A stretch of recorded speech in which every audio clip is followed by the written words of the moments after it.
बिस्मिल्लाहिर्रहमानिर्रहीम। अस्सलाम वालेकुम नाजरीन, मैं हूं साकिब बशीर। ज़हीर अहमद केस से मुतल्लिक बात करेंगे। बड़ी अहम अपडेट है। कुछ देर पहले भी आपको खबर दी थी कि MLO बहुत ज़रूरी है। MLO के हवाले से दरख्वास्त पर फैसला महफूज है, अदालत फैसला करेगी। और अब ये खबर आ रही है कि एडिशनल सेशन जज जो है उन्होंने ये फैसला सुना दिया है और दरख्वास्त जो है मुद्दई मुकदमा की जो रिवीजन थी इसको मुस्तरद कर दिया है। इलियास मेमन जो एडिशनल सेशन जज हैं कराची के, उनकी जानिब से ये फैसला जो है वो सुनाया गया है और दरख्वास्त मुस्तरद कर दी गई है। और जो फैसला इससे कबल हुआ था उसी फैसले को बरकरार रखा गया है। उसमें भी वजूहात का जिक्र किया गया था, उसमें राइट्स की बात की गई थी। उसमें यह कहा गया था कि अब देर हो चुकी है, देर हो रही है। जैसे जैसे ये मामला आगे बढ़ेगा, ये जो बुनियादी तौर पर जो MLO होता है इसको बड़ा जो है वो बर वक्त करवाना होता है, टाइम एक मखसूस टाइम के अंदर करवाना होता है। पहली अदालत ने जो है वो दरख्वास्त खारिज की, अब उसके बाद मजीद 5 दिन पड़ गए, आज फिर दरख्वास्त खारिज हो गई। अब ये हाई कोर्ट में जो है वो डेफिनेटली जाएंगे, क्योंकि जो मुद्दई मुकदमा के वकील हैं वो कह चुके हैं कि हम हाई कोर्ट में जाएंगे, हाई कोर्ट में इसको देखेंगे और हाई कोर्ट से ये कहेंगे कि MLO ज़रूरी है। लेकिन इशू ये है कि अब मजीद उसमें वक्त जो है वो पड़ेगा, क्योंकि आज जो है वो सैटरडे है, कल संडे, मंडे और ट्यूसडे, ये 3 छुट्टियां हैं। और उसके बाद जो है वो ये दायरी होगी बुध के रोज जो है वो नोटिस होंगे, फिर जुमरात, मतलब फिर 4-5 रोज इस मामले में पढ़ सकते हैं। तो MLO बुनियादी तौर पर जो पॉइंट है, जो लीगल माइंड कहते हैं कि एक मखसूस वक्त में वो करवाया जाता है, उस मखसूस वक्त के बाद उसके असरात क्योंकि खत्म हो जाते हैं तो उसमें कुछ इश्यूज होते हैं। लेकिन दूसरी तरफ जो मुद्दई मुकदमा के वकील हैं उनका ये कहना है कि ये सिर्फ स्पेसिफिक के लिए नहीं है, स्पेसिफिक चीज जो है वो चेक करने के लिए नहीं है, बल्कि उसके अगवा के वक्त उसको कोई तशद्दुद का जो है वो निशाना तो नहीं बनाया गया। कोई ऐसी चीजें, बहुत सारी चीजें जो है उसमें देखने वाली होती हैं।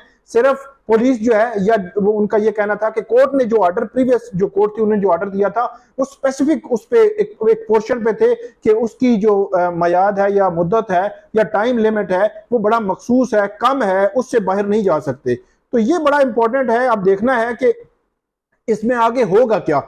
जो जबरान नासिर हैं मुद्दई मुकदमा के वकील, वो पहले ही ये ऐलान कर चुके हैं कि हम जो है वो हाई कोर्ट में जाएंगे, हाई कोर्ट के सामने ये मामला रखेंगे और हाई कोर्ट जो है वो फिर फैसला करेगी कि इसमें होना क्या है। ये रिवीजन थी जिसके मेंटेनेबिलिटी पे कल जो है वो उसने ऑब्जेक्शन किया था। जो मुल्जमान के वकील हैं उन्होंने आज भी इस हवाले से यही ऑब्जेक्शन था कि ये दरखास्त मेंटेनेबल नहीं है। तो उसी दरखास्त को अदालत ने एडिशनल सेशन जज जो है इलियास मेमन, उनकी जानिब से खारिज कर दिया गया है। ये बड़ी इंपॉर्टेंट डेवलपमेंट है, क्योंकि मैं आपको बताता पिछली वीडियो में बताया है कि इस MLO का इस केस के साथ बड़ा गहरा लिंक है। इस केस को मजबूत भी कर सकता है, कमजोर भी कर सकता है। लेकिन इसमें इशू ये है कि जैसे जैसे वक्त गुजर रहा है, चीजें जो है वो इनके मुद्दई के हक में MLO की दरखास्त की हद तक मैं आपको कहूंगा कि वो कमजोर हो रही हैं। कि एक मखसूस वक्त के लिए होता है, लेकिन फिर भी जबरान नासिर की बात मैं दोबारा दोहराऊंगा कि उनका ये मौकफ है कि MLO एक मखसूस जो है वो उसका टेस्ट नहीं है, बल्कि इसको एक बड़े पैमाने पर देखा जाए। और इसमें जब किसी को भी अगवा किया जाता है तो उस अगवा में उस पर किसी किस्म का कोई तशद्दुद या इस किस्म की अगर कोई चीज हो, वो सामने आने का अंदेशा हो या कोई भी चीज हो, तो उसको भी डिटरमिन होना जरूरी है, ताकि जब ट्रायल सामने आए तो ट्रायल में ये चीजें आ जाएं। जब तशद्दुद या ये चीजें किसी तरह भी जो वो उसका मेडिकली नहीं हुआ तो वो कैसे साबित होगी। तो ये बड़ा लिंक है केस को मजबूत करने के लिए, केस को आगे बढ़ाने के लिए, और मुद्दई मुकदमा जो इस केस में चाह रहे हैं उसके हवाले से भी इसका बहुत बड़ा लिंक है। लेकिन अब ये खबर जो है वो आ रही है कि इस केस में MLO की दरखास्त एक दफा फिर खारिज कर दी गई है। और जो तफ्तीशी अफसर ने 375(5) की जो दफा इसमें से निकाली थी, उस दफा के निकालने को अदालत ने बरकरार रखा है। और ये बड़ा बुनियादी तौर पर मैं ये समझता हूं कि सेटबैक भी आप इसको कह सकते हैं कि MLO होना चाहिए था, बर वक्त होना चाहिए था। पुलिस को भी इनिशियल स्टेजेस पे ही इसको जाना चाहिए था और इसको लेट नहीं होना चाहिए था। लेकिन जैसे जैसे ये चीजें आगे बढ़ रही हैं तो MLO का केस कमजोर होता जा रहा है। ये फैक्ट है, मैं आपको बता रहा हूं। मुद्दई मुकदमा के वकील फिर भी कहते हैं कि होना चाहिए। तो अगर वो कह रहे हैं तो मेरा ये ख्याल है कि उनकी सेटिस्फेक्शन के लिए सिंध हाई कोर्ट को भी इस पे जो है वो कर देना चाहिए और ऑर्डर कर देना चाहिए कि MLO करवा लें। अगर एक स्पेसिफिक पोर्शन अगर ना भी उसका एक जो है वो दायरा कार होता है, उस एक मखसूस वक्त होता है, उस मखसूस वक्त के बाद उसका अगर मेडिकल नहीं हो सकता या मेडिकल सही तरीके से उसमें रिजल्ट्स नहीं आ सकते तो दीगर चीजें जो है वो देखना जरूरी है। जब मुद्दई मुकदमा ये वकील ये कह रहे हैं तो मेरा ये ख्याल है कि उनकी ये दरखास्त जो है वो मान लेनी चाहिए, लेकिन अभी तक ये दरखास्त नहीं मानी गई। 2 फोरम्स पे दरखास्त खारिज हो चुकी है। जो पिछला फोरम था उसमें अदालत ने यह कहा था कि जो राइट्स हैं जो विक्टिम के वो भी हमने देखने हैं और हम बेजा जो है वो उसको कदर नहीं किया जा सकता और उसकी अपनी एक इंटेग्रिटी है, उसके राइट्स हैं, उनको भी अदालत ने देखना है। तो इस वजह से अदालत ने दरखास्त खारिज की थी।